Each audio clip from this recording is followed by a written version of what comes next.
So I had a full, complete draft of this script written about a year, maybe even 2 years ago. But after I finished the game and sat down to start recording it, I'd realized that it sucked. So I threw it all out and started all over again because this game deserves better. Because this game spawned an entire genre and might be one of the most important games of its era. This game is Super Metroid, and it deserves my very best. What is a Metroidvania? Wikipedia says, it is a subgenre of action-adventure games and/or platformers focused on guided non-linearity and utility-gated exploration and progression. These games usually feature a large interconnected map the player can explore, although parts of the world will be inaccessible to the player until they acquire special items, tools, weapons, abilities, or knowledge within the game. So in reality, a Metroidvania is a Zelda game with platforming as a focus for progression. I mean, if you remove the word platformer from the description above, you could essentially be describing A Link to the Past. Now, some people may be angry at that statement, but I think that they would miss out on the point I'm trying to make. The platforming distinction is what makes these games unique from all others in the adventure genre. Super Metroid uses platforming challenges to encourage players to grow their skill. The first time you play through in any adventure game, you are invested in the story and intrigue of that world. But after the completion of the story, what brings you back to a game? Metroidvania, Super Metroid in particular, does not say the end, it says see you next mission. It does this because it challenges you to come back, go faster, find new paths, and collect more items.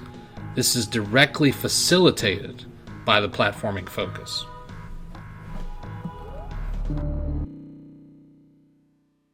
The last Metroid is in captivity. The galaxy is at peace. The game begins with a voiceover. The galaxy is at peace, and the last Metroid is in captivity. One of the principal influences of Metroid is the Alien franchise. This voiceover, though shorter, is unsettling, and it calls to mind the voiceover from the second Alien film. Is the galaxy really at peace? Dropped into the space colony, an alarm sounds and Samus works her way through the facility. The doors open for her. There are no keys needed, no hindrances to her forward momentum, a detail that will be very important soon. The baby Metroid is missing, and all the scientists are dead. Did the Metroid do this? Samus presses on to find the real culprit, Ridley. This encounter is unwinnable, sort of. Either he will leave when Samus takes a certain amount of damage, or if Samus lands a certain number of shots. If the latter, Ridley will drop the baby for a second before leaving. It's a neat detail, but either way, Samus is way outmatched in this encounter. The timer pops up, and suddenly you have 1 minute to escape. The opening of Super Metroid is not a tutorial. It is an event, one of several spectacles in this game. The game really only has one cutscene at the beginning that sets up the story, but from here out, everything is conveyed to the player wordlessly through memorable moments spread out throughout the game. The way Super Metroid blends its spectacle into its gameplay is unmatched, especially for its generation. The game pushed the hardware like few other games on the console. Everyone who plays this game has a favorite moment, a scene that just blew them away. The game masterfully draws the player in, building up those moments and then paying them off in spectacular fashion.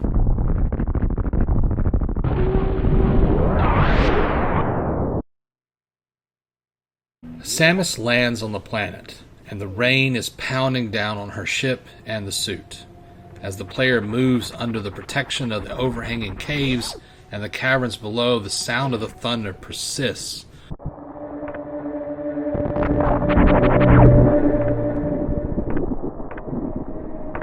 Enemies have varied sounds that they make when killed, and beams thud and missiles crash. The music transitions from area to area, and the player can tell easily where they are at any moment based solely on the soundtrack. The tracks are iconic, and Kenji Yamamoto's use of drums, bass, and atmospheric metallic sounds really brings the game to life. The game is as successful as it is, at least in part due to the music and how incredible it is. Moving down the only pathway available to the player, bug-like creatures fluttering away, you get the sense that these tunnels have not been used in some time. You come to a shaft with multiple doors going off to the left and to right. One is completely inaccessible as Samus is too large, but a second to the left further down can be opened using her beam. Once inside, though, progression is blocked by another space that's too small. A red door across on the right is unopenable with Samus's beam, and Samus can only progress through the door at the bottom of the shaft. In the colony, doors were open to you, but here doors are locked and you are going to need keys. In this one room, you are shown 3 keys. One that you have, the blue doors, open with your beam. The second will be the morph ball, and the third, missiles.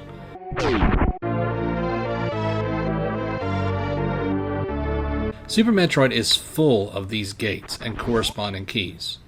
It swaps traditional keys of a Zelda game for power-ups. Some of these locked doors are obvious. Others have subtle hints that can be further revealed with the X-ray visor, but there are a few that have neither and rely on the player's ability to naturally intuit the rules of the world. There's a great video I saw during my research that focuses solely on this mechanic, so rather than repeat it, I'm going to link that video here, and when you finish my video, you can go check it out.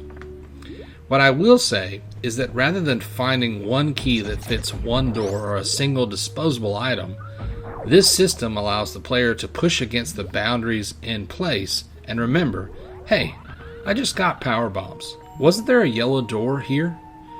In this way, weapons pull double duty. They make Samus more powerful, but they also open up new pathways to explore. Detractors of this style often point out that this means in these games a lot of backtracking is necessary. In a day and age where guides online are prevalent and the answer to the puzzle is a few clicks away, it may seem tedious. However, exploring a world like this in the 90s, when this may be the only game you had all summer, this reliance on player memory and backtracking naturally extended the mileage the game had. Not to mention, Super Metroid does this backtracking so well, I would hardly call it tedious. Much of it can be circumvented entirely through the player growing more adept at the platforming. See this door? I can't reach this door without the high jump boots. But is that true? Could I skip one whole trip to Norfair if I could just get up there without them? Super Metroid has locks that can be picked by the player. Let's talk about the map. Essentially divided into 4 main areas and a couple of sub-areas, the map of Super Metroid is connected. Living, breathing place. There are species that inhabit certain areas that are not found anywhere else. Areas transition naturally from one to another. Even if the music was not there to tell you where you are, the detailed backgrounds serve as visual reminders that you are progressing deeper and deeper into this place. The final area, Torian, is actually pretty close to the start, but it's blocked by a large structure displaying each of the main bosses in the game. Once all of them are defeated, the door opens and you can proceed to the end game. But to get to that point, you'll need to explore the map to the fullest. The map felt huge in the 90s, but today it's just about perfect. Just the right size to facilitate the lack of fast travel features. Areas can be entered in multiple ways, which can lead to unique play scenarios on return visits. Meridia in particular loops on itself from 2 starting locations, and seeing all of it will require some of that understanding of how the world works, and powerful observations on the player's part for the first time through. Let's talk about the moments I mentioned earlier. The Chozo statue coming to life and losing its head mid-battle, the Shine Spark run, and the first room you can screw attack through the walls.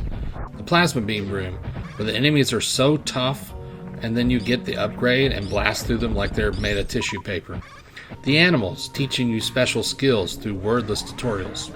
The ghosts on the wrecked ships, and figuring out you can break the tube with the power bombs, are all jaw-dropping moments in the game that masterfully keep the player engaged and wondering what could be lurking around the next corner.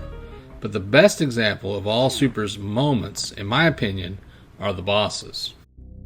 The main bosses are iconic. Kraid, the enormous, imposing boss that can only be damaged when he opens his maw. Phantoon is easily in contention for the game's toughest challenge, with his ghostly presence and difficult to avoid attacks.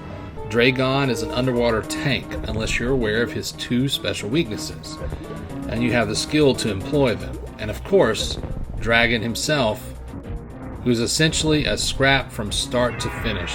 No tricks, just you versus him, and as many missiles as you can put into him as quickly as possible.